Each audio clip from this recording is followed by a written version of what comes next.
what's going on. Second video.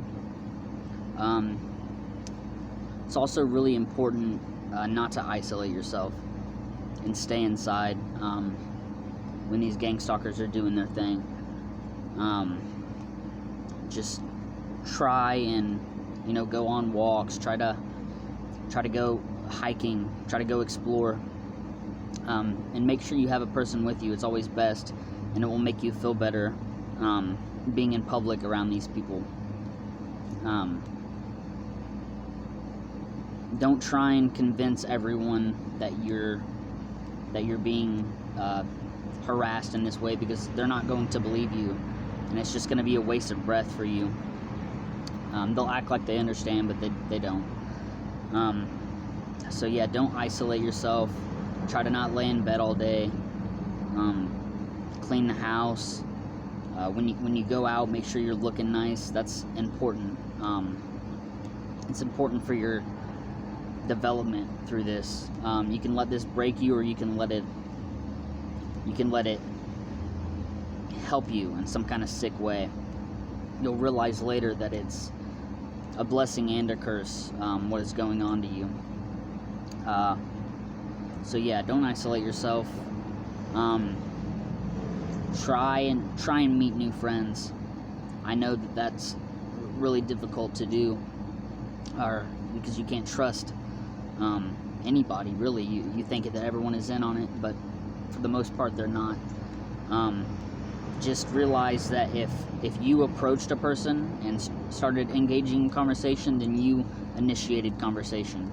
Be leery of people who initiate conversation first, because you don't know what their true intentions are. So don't be paranoid, but be on your toes about who it is that you're coming in contact with, because that's what they want to do. They want you to keep you. They want to keep you in your house, not making friends. They want you broke. They want you. They want to make your life just a living hell. And if you're someone who used to like going outdoors and fishing and stuff like that, get back out there and start doing that stuff. Don't let these people turn you into a hermit. It's not healthy. You need sunlight. You need to breathe fresh air. Don't let these people control your life. They're just people. And once you realize that they're just people, then it's not so hard. It does get easier.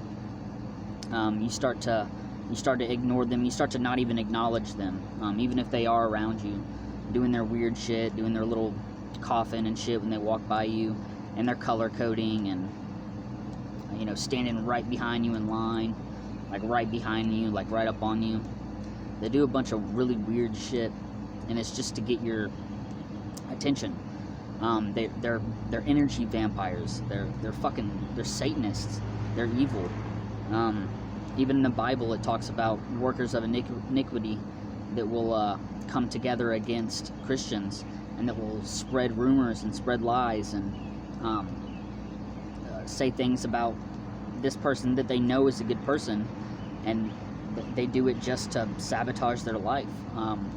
Christians are being persecuted all over the world. I'm a Christian. I'm not perfect, but I noticed that this all started happening to me when I gave my life back to Christ, and I became a believer again, because I was an atheist for a while.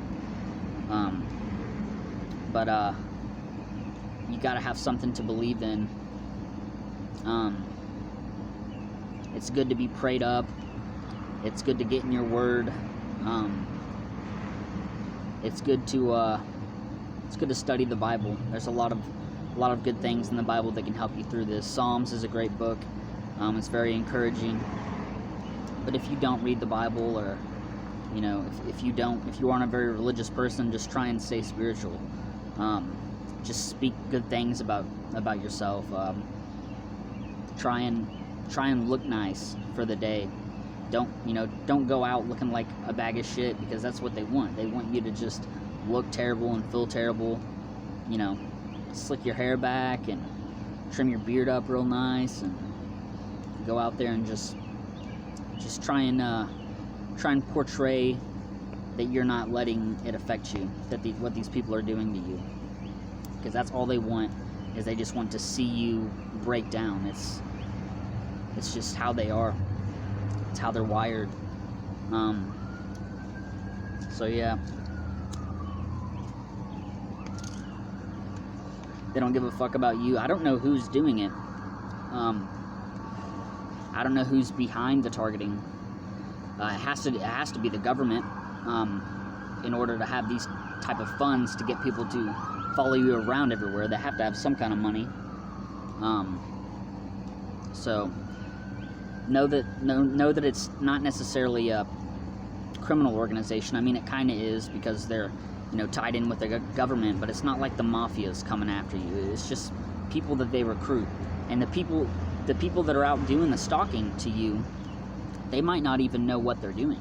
They just get tasks like, hey, go in Walmart and follow that guy around and whistle and look at everything he looks at, and they'll be like, look, and they'll give you, they'll give them $100 gift card, just to fuck with you, just to lay out what is it called? A skit in front of you, basically. If you guys have ever seen The Truman Show, that's kind of what life is like when you're a target individual. Everything around you is just orchestrated, and it's fake, and you gotta find out who's fake and who's real. And I hate to say it, a lot of your family could be involved in this, because what happens is the citizens that are on patrol that do these things, they think that they're doing something good. They think that they're just. They think that they're weeding out the neighborhood of dissidents or terrorists or bad people or rapists or whatever the heck it is that they say you are, to get these people to turn on you. And that's why you get these evil looks in public. That's why people get in your way, and they just try and make, going to Walmart such a journey, and it shouldn't be that way. I used to not care about anything. I was completely carefree, but it's coming back. I'm getting it back, and this is because this has been happening to me for close to a year. I'm just kind of used to it.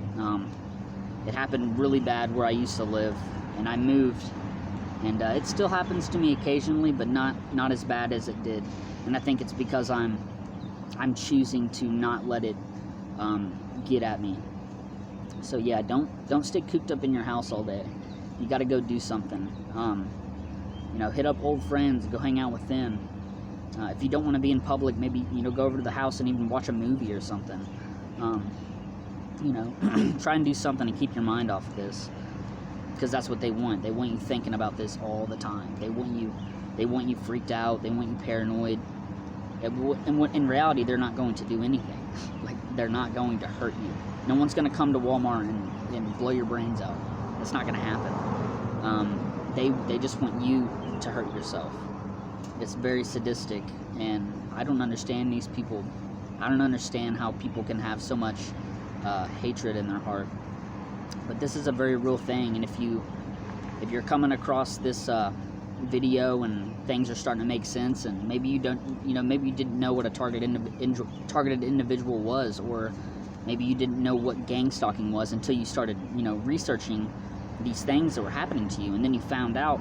And I know it can be mind-boggling to discover what all of this means and what is really going on behind the scenes. And it's hard to go through that alone. And I don't mean alone as in like by yourself. Loneliness comes from not being understood. Loneliness comes from being misunderstood, people not knowing, people not being able to relate, and not many people can relate to this, because it's happening to few of us. It's not a worldwide phenomenon that everyone has accepted, but it's real, and one day it's going to come to light, and these people will get what they deserve. Alright, I'm out.